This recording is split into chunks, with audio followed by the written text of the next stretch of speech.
Happy Tulip Tuesday. This is the day we share timely tips for the tulip tribe. Today, talking about Dendrobium orchids. They're such a favorite flower, but in dry environments, they can fade so quickly.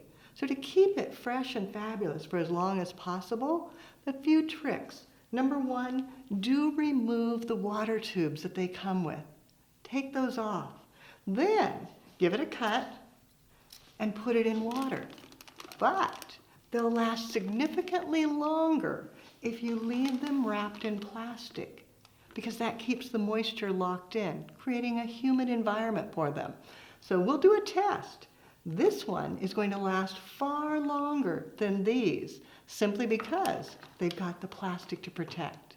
Now you know the pro tips for Dendrobium storage.